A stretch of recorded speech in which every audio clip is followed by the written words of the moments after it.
स्वागत है आप सभी का 10 कदमदार ट्रेड में। ये खास कार्यक्रम अगले आधे घंटे में आप देखेंगे अनुजय मेरे साथ। और इस कार्यक्रम की जो रूपरेखा है पहले वो आपको समझाऊंगा, लेकिन उससे पहले इंडेक्स दिखाऊंगा और इंडेक्स आपकी स्क्रीन पर आप देखें। इट्स 18669 निफ्टी वही 18650 शायद सुधार के दायरे में झूलता हुआ, और निफ्टी बैंक वो साइकोलॉजिकल लेवल 44,000 का अब तक मेंटेन कर रहा है, बट स्टिल ये भी 44 और 44,080 के बीच में डोलता हुआ। स्टॉक स्पेसिफिक एक्शन बहुत शानदार है, उसको चेज करने की कोशिश करेंगे 10 कदमदार ट्रेड में। और इस कार्यक्रम की रूपरेखा जनाब इस प्रकार है कि आज हमारे साथ इस कार्यक्रम में प्रभुदास लेदर से शिल्पा राउत होंगी, उनसे करेंगे बातचीत टेक्निकल डेरिवेटिव प्रोस्पेक्टिव से। अमित सेठ होंगे बातचीत करने के लिए कोलकाता से, और साथ ही साथ इस कार्यक्रम में सचिन और प्रकाश जी मौजूद रहेंगे। पिछले कार्यक्रम से वो हमारे साथ इस कार्यक्रम में भी आ रहे हैं। और बिग मार्केट वॉइसेस की कड़ी में आज हमारे साथ IIFL वेल्थ की प्रेसिडेंट अनुज जैन मौजूद होंगी।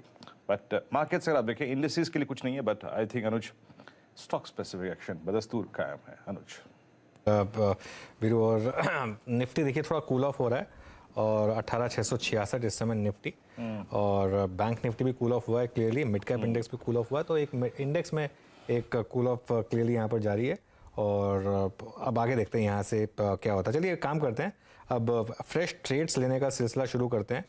अच्छा, सबसे पहले शिल्पा जी good morning.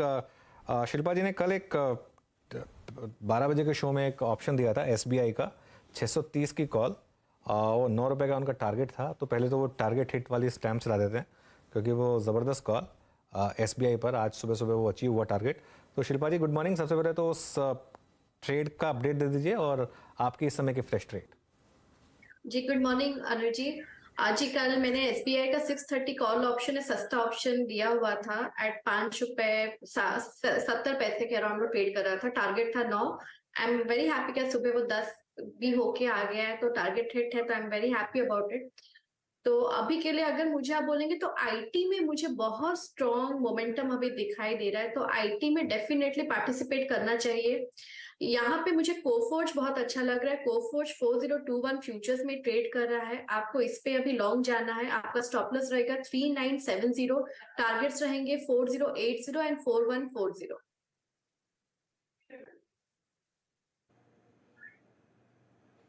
कोफोज mid cap IT में, और इनफैक्ट आपको याद होगा जब हम पहला सौदा में वो डेटा देखते ना मार्केट ब्रेथ का, तो उसमें क्लियरली विजिबल था कि मिड कैप IT आज फ्रेश लॉन्ग विटनेस कर रहा है। तो अच्छा मूव दिया यहाँ पर। अमित जी, आपके 2 कन्विक्शन आइडियाज क्या रहेंगे आज के, आपके 2 टॉप कॉल्स? जी गुड मॉर्निंग वीरेन जी, गुड मॉर्निंग अनुज जी, गुड मॉर्निंग एवरीवन। अनुज जी, मेरे रेडार पे परसिस्टेंट सिस्टम है। अगर इसका हम चार्ट देखें तो इसमें एक फॉल आया था जिसने 20 डेमा पे अपना सपोर्ट लिया। पुल बैक ट्रेड है, तो एक पुल बैक में एंट्री की संभावना है, क्योंकि आज स्टॉक ने अपना 10 डेमा बड़े अच्छे से क्रॉस कर लिया है। स्टॉक का relative strength and momentum is also good. Cache miss का प्राइस है 4168 का, तो इसे लेंगे फॉर अ टारगेट ऑफ 4300, और स्टॉप लॉस लगभग लगेंगे 4120 का इसमें परसिस्टेंट सिस्टम में।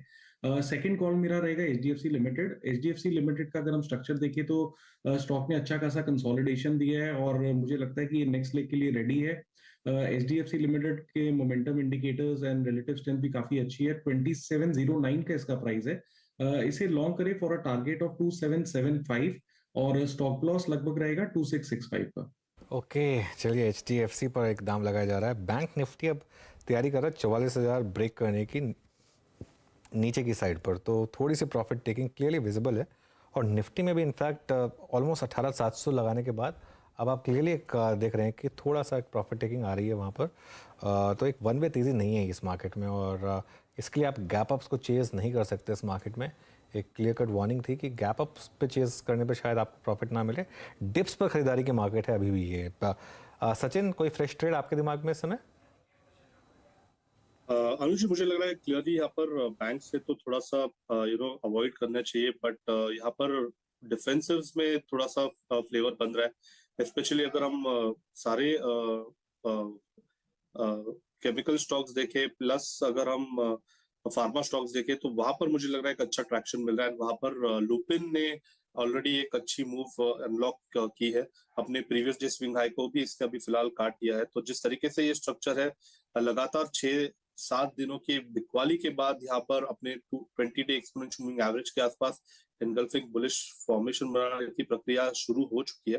तो यहाँ पर मुझे लग रहा है खरीदारी की जा सकती है। अभी भी प्राइस एक्शन को थोड़ा सा चेस करना चाहिए। 770 776 ये 2 लक्ष्य के लिए मुझे लग रहा है लॉन्ग पोजीशन अभी भी यहाँ पर डिप्लॉय की जा सकती है। स्टॉप लॉस आपको लगाना चाहिए अराउंड 753 पर। जी हाँ प्रकाश सर, 2 कॉल्स आपकी।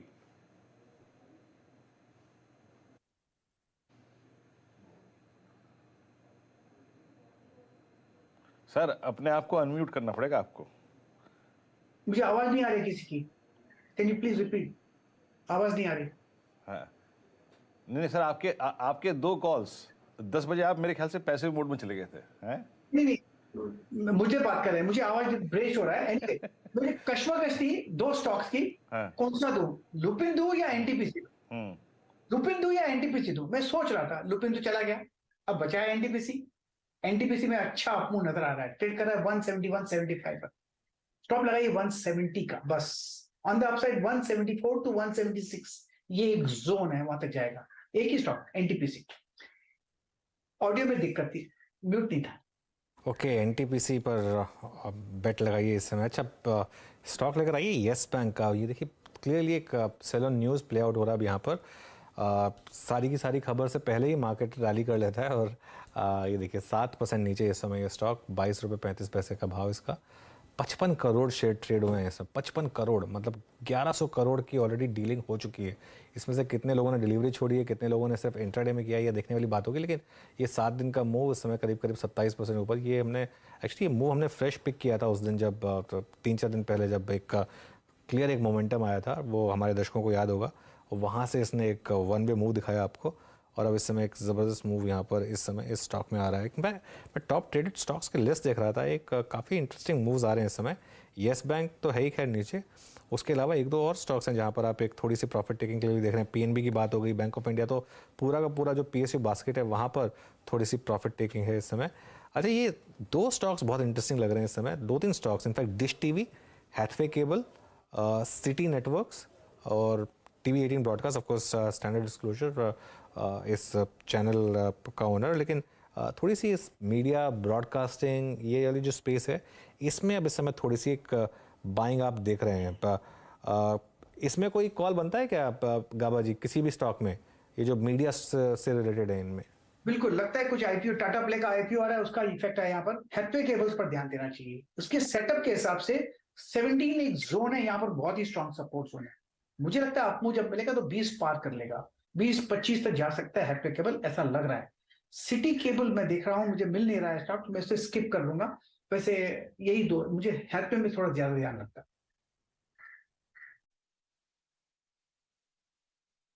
हैथवे केबल आपकी स्क्रीन पे 1845 पे डिश टीवी DI पे ट्रेड करता हुआ। हैथवे केबल आपकी स्क्रीन पे एक ज़माने बाद अगर आप देखें ये स्टॉक ऊपर देखा मैंने। इनफैक्ट एक मूव इसमें आया था the 3rd week of November, उसके बाद ये स्टॉक गया अपने 200 डेमा तक और 1770 तक, आज उसको भी क्रॉस करके ट्रेड करता हुआ।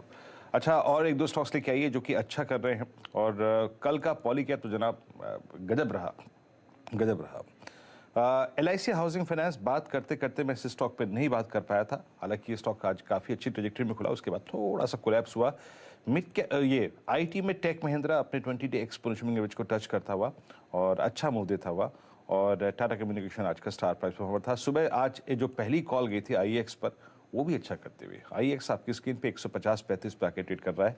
लेकिन अपनी स्क्रीन पे लेके आइए एक बार जरा प्लीज MCX, कल मानस का ट्रेड था ये 1660, अब डे हाई की ट्रेजेक्टरी में आके ऑलमोस्ट ट्रेड करता हुआ। सचिन MCX पर आपका व्यू क्या है, क्योंकि MCX आज जिस ट्रेजेक्टरी को बाइसेक्ट कर रहा है, आई थिंक सुबह इसको वो बाइसेक्ट करने में थोड़ी सी परेशानी आई थी, बट उसके पीछे एक रीजन है, वो दिसंबर 2021 के मल्टीपल हाइज इसी जोन में परसिस्ट करते हैं, उसको शायद काटने में थोड़ी दिक्कत आ रही है, वहां की सप्लाई ये शायद ऑब्जर्व कर रहा है इस वक्त। आपका आउटलुक MCX पर?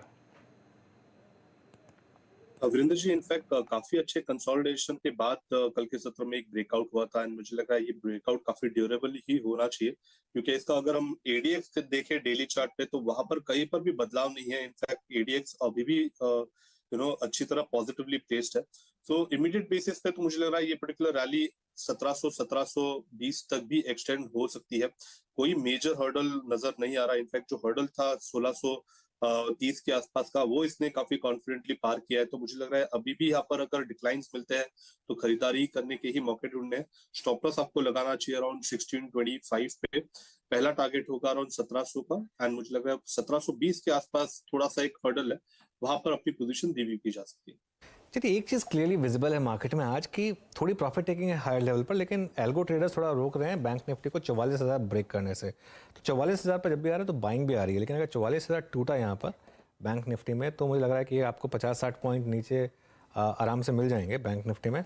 43,997-98 जब वो के करीब अब ये आ गया यहाँ पर, तो थोड़ा सा कॉशियस रहने की सुबह भी एडवाइस थी बैंक निफ्टी में कि थोड़ा चेज़ ना करें गैप अप को, एक देखें ये गैप अप के बाद कहाँ जा रहा है मार्केट, क्योंकि कल यूएस मार्केट ने भी आपको ऑलमोस्ट सिमिलर मूव दिखाया था। पहले 15 मिनट की बाइंग के बाद एक लगातार उसमें डिक्लाइन आई थी, क्योंकि ये फ्रेश तेज़ी नहीं है ये, और ये जो इन्फ्लेशन का डेटा है अब वो मार्केट थोड़ा बहुत पचा चुका है उसको। तो इसके लिए अब मार्केट को कुछ और ट्रिगर चाहिए, इन्फ्लेशन के अलावा कुछ ट्रिगर चाहिए। वो अगर आज गवर्नर साहब कुछ बोल दें वहाँ पर आ जाए तो अलग बात है, लेकिन उसके अलावा कुछ एक ट्रिगर नहीं था मार्केट को आज की बहुत ज़्यादा आपको मोमेंटम दिखा दे। एटलीस्ट अभी तक तो विजिबल है। एक और स्टॉक जहाँ पर थोड़ी करेक्शन स्टार्ट हुई है वो है भारती एयरटेल। एक बार जरा स्टॉक का चार्ट लेकर आइए। भारती एयरटेल करीब 1% नीचे। शिल्पा जी, भारती में कोई ट्रेड इस समय? जी, भारतीय एयरटेल का 820 एक मेजर रेजिस्टेंस था, जिसके ऊपर ही अभी डिसाइसिवली तो सस्टेन कर रहा है, लेकिन नेक्स्ट रेजिस्टेंस पे 845 पे है। तो मेरे हिसाब से ये नो जोन है। आपको अगर बाय करना है तो अबव 845 करना चाहिए, या फिर वेट करना चाहिए कि 820 818 ऐसा आए जोन, तो आप बाय कीजिए। अभी के लिए नो ट्रेड जोन। भारतीय एयरटेल आपकी स्क्रीन पर आप देखें, it's a no trade zone for Shilpa ji. और यहाँ पे अगर आप देखें कोई फ्रेश व्यू नहीं ले रही है। रिलायंस थोड़ा सा नीचे आया, और रिलायंस जब नीचे आया है तो याद रखिएगा थोड़ा निफ्टी के लिए ये नीचे का जोन खोल देता है। और रिलायंस का आज का इंट्राडे हाई था करीब 10 day exponential moving average. Reliance ने पिछले लगभग 4 सेशन में, 5 सेशन में उस एवरेज को अब तक नहीं पार किया है, और अब रिलायंस जो है वो 20 डे एक्सपोनेंशियल मूविंग एवरेज के नीचे खिसकता हुआ डे लो की तरफ बढ़ता हुआ। तो it's a pressure point for Nifty at least आपकी स्क्रीन पे। और कुछ स्टॉक्स लेके आइए। कल HDFC बैंक निफ्टी बैंक के लिए काफ़ी, अगर आप देखें, एक अच्छा माइलेज क्रिएट कर रहा था। It's now 1651। बार काफ़ी हद तक रेस्ट कर रही है हायर लेवल्स पे, लेकिन जो रेस्ट करने की ट्रेजेक्ट्री है जहाँ पे ये बैठा हुआ है वो अपने आप में बड़ी इंटरेस्टिंग ट्रेजेक्ट्री है। इट्स अबाउट टिपिकल फ्लैग, एक फ्लैग है स्क्रीन पे। बहुत अच्छी पैटर्न है ये। सचिन जी, आप HDFC को कैसे अप्रोच कर रहे हैं इस वक्त? HDFC बैंक, माफ कीजिएगा, आज भी दूसरे पायदान पे है। आपका व्यू इस वक्त HDFC बैंक पे? वीरेंद्र जी, फ्रैंकली काफी दिनों से यहाँ पर एक अच्छा मोमेंटम नजर आ रहा था, बट जिस तरीके से कल के सत्र में वापस एक डोजी फॉर्मेशन हुई है एक ब्रेकआउट के बाद, तो मुझे लग रहा है थोड़ा सा यहाँ पर मैं कॉशियस रहूंगा। इनफैक्ट इसका अगर हम डेली चार्ट का RSI देखें तो काफी दिनों से इस पूरे रैली में एक नेगेटिव डाइवर्जेंस एग्जिबिट कर रहा है। तो इमीडिएट बेसिस से मुझे लग रहा है मोमेंटम चेज नहीं करना चाहिए। एंड ऑन द कॉन्ट्ररी, अगर 1650 का लेवल टूट जाता है जो कल के डोजी का लो था, मुझे लग रहा है अगर वो टूट जाता है तो शायद ये मोमेंटम भी डिस्टॉर्ट होगा। तो इमीडिएट बेसिस पे अगर एग्जिस्टिंग लॉन्ग पोजीशन है तो 1650 के ट्रेलिंग स्टॉप लॉस से मेंटेन की जा सकती है, बट फ्रेश लॉन्ग पोजीशन बनाने की मैं सलाह नहीं दूंगा। ओके, चलिए अमित, एक बार जरा डिवीज का चार्ट देखिए, बताइए यहाँ पर लग रहा है कि बॉटम बना है या फिर इस रैली को थोड़ा सस्पेक्ट मानेंगे? कोई कॉल है यहाँ पर डिवीज लैब्स? अनु जी, 2 से 3 दिनों से हम देख रहे हैं डीवीज लैब में कॉल्स में एक शॉर्ट कवरिंग चल रही है। स्टॉक 20 डेमा के ऊपर ट्रेड कर रहा है। नेक लाइन का इसका नेक्स्ट रेजिस्टेंस आता है 3430 का, तो इसमें मेरे को लगता है कि 2% 2 से 2.5% का मूव अभी भी बाकी है। एक छोटा सा स्टॉप लॉस 3330 का लेके लॉन्ग किया जा सकता है फॉर अ टारगेट ऑफ 3450। तो डिवीज लैब्स, ये एक्चुअली एक ब्रोकरेज नोट भी आया था कि शायद वो जो पिछले क्वार्टर का सेलिंग जो एक प्रेशर था एक्सपोर्ट्स का, वो थोड़ा इस क्वार्टर में थोड़ा बेटर रहा है, और इसके लिए आपने देखा होगा कि थोड़ा नीचे के लेवल से स्टॉक घुमा है, और एक अच्छी खासी बाइंग इस समय स्टॉक में आपको देखने को मिल रही है। आयशर मोटर्स में मोमेंटम है आज। आयशर मोटर्स अब वापस मॉर्निंग हाई पर, और देखिए बैंक निफ्टी ने वापस 44,000 डिफेंड कर लिया किसी तरीके से।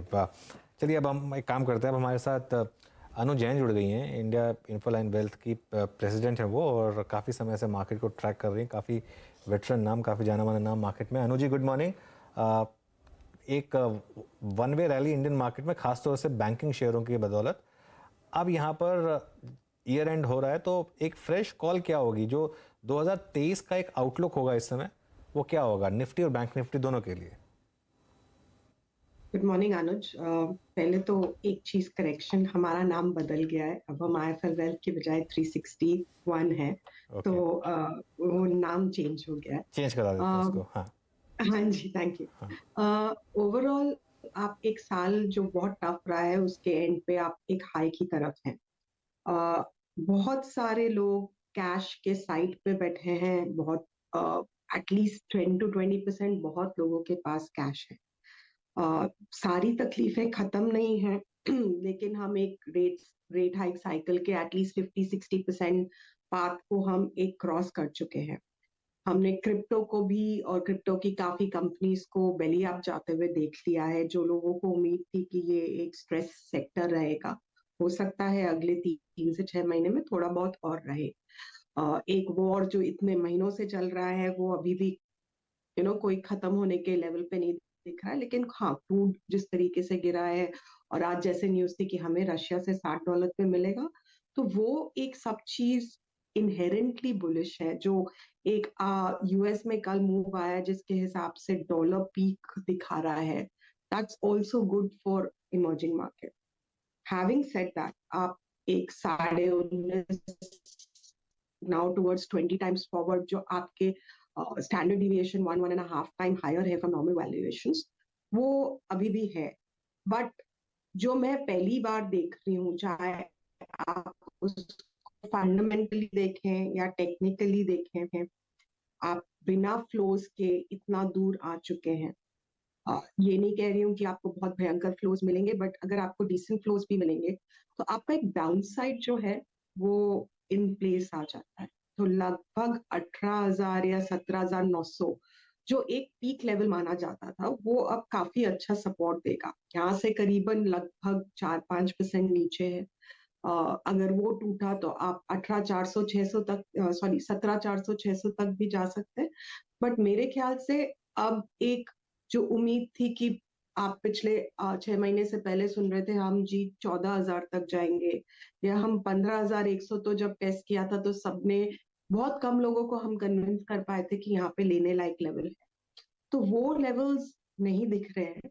आई थिंक जो साल होगा वो नैरो रेंज में चलेगा। मेरे ख्याल से आप शायद 17,500 और 19,500, 19,600 जो एक लगभग 10-12% का रेंज है, उसको शायद आप 2-3 बार चेस करें और it becomes more like not a daily trader market but a level trading market कि आपको हर 3-4 महीने में शायद दोनों तरफ का मूड दिखे।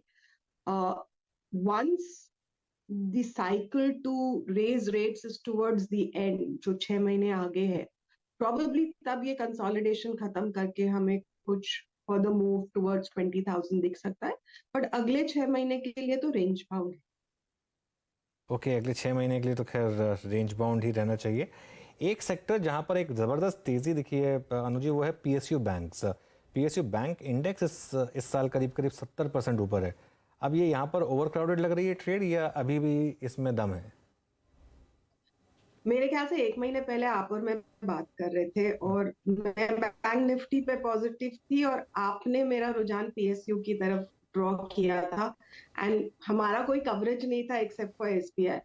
तो कभी कभी आपसे जब बात करो तो हमारा भी दिमाग खुलता है, बिकॉज उस समय व्हाइल वी वर टॉकिंग मेरे को था कि PSU ETF लिया जा सकता है। एंड बिलीव मी, आपसे बात करके उस दिन हमने बहुत से क्लाइंट्स को दिलाया था करीब 39 से 40 के बीच में, एंड 1 महीने में हम उसको 50 पे देख रहे हैं, जो एक लगभग 25% का रिटर्न है। मुझे नहीं लगता है कि ये बेचने लायक लेवल है। हाँ, थोड़ा सा अगर कंसोलिडेशन आए, क्योंकि इतना तेज दौड़ चुका है, तो आई थिंक कंसोलिडेशन में लेने लायक है। क्योंकि मैं इसको स्टडी कर रही थी 2-3 दिन पहले, तो ये सब आपका BOB, PNB और बाकी सब के कारण चला है। जबकि अभी तक आपका स्टेट बैंक ऑफ इंडिया जो एक 615 का एक उसका लिमिट था, आज पहली बार उसके ऊपर कॉन्फिडेंटली ट्रेड किया है, बट उसने अभी तक कंट्रीब्यूट नहीं किया है। तो जिस हिसाब से मुझे लग रहा है कि probably 47-48 के आसपास ये करेक्ट कर सकता है because of a technical correction, but overall तो मुझे कम से कम 10 से 15% अभी और दिख रहा है। तो even for people where we bought it for 39, 40. I'm not going to sell it now. I'm going to probably add and pyramid towards 50, 51, probably 55 से 57 के बीच में आपको अगले 6 महीने में दे सकते कि जो आपने बात बोली, कोशिश यही रहती है कि आपसी बातचीत में कुछ स्टॉक्स, कुछ सेक्टर्स निकल आएँ जिससे थोड़ा दर्शकों का फ़ायदा हो जाए, तो उसी में खैर हमको खुशी मिलती है। Veeru, over to you. हाँ अनुज जी, वीरेंद्र बोल रहा हूँ, और सिंस यू आर अब आप 361 हैं, I mean we can ask anything Anuj ji, आपको एक होलिस्टिक व्यू देना पड़ेगा। Let's talk about capital goods. और कहा जाता है कि एंट्री के साथ साथ एक बहुत ही वाजिब एग्जिट भी बहुत ज़रूरी है। जो लास्ट रिपोर्टेड अर्निंग्स थी उसमें no doubt, I mean L&T की अर्निंग्स बहुत शानदार थी, ऑर्डर बुक काफ़ी स्ट्रॉन्ग थी, ऑर्डर इंटेक काफ़ी स्ट्रॉन्ग था, बहुत स्ट्रॉन्ग, और आप देखिए भी उन्होंने शेयर भी किया था। बट इतने बड़े मूव के बाद और बहुत दिनों बाद एल&टी ने लीड किया कैपिटल गुड्स के स्विंग को। आपका कैपिटल गुड्स पे व्यू क्या है, और अभी भी इस प्राइस पर कितना रिवॉर्ड बाकी है, या फिर कैश में कन्वर्ट करना चाहिए अपने प्रॉफिट्स को? देखिए, आप इलेक्शन ईयर में घुस रहे हैं, तो ये तो सबको पता है कि इलेक्शन ईयर में ये स्टॉक्स एटलीस्ट बजट, जब तक बजट नहीं आउट होगा और एक्चुअल क्लैरिटी नहीं मिलेगी कि किसको फायदा है या किसको नहीं फायदा है, ये स्टॉक्स चलेंगे। अब यहाँ से बजट कितना खींच सकते हैं, बट जहां तक कि हमारा खुद का पोर्टफोलियो, मॉडल पोर्टफोलियो है, we are positive on Larsen. We are not yet doing the mid cap infrastructure play because we feel थोड़ा सा रिस्की है इस लेवल पे, बट लार्सन जो हमने क्लाइंट्स को करीब 1800 के आसपास दिलाया था, we are not booking profits.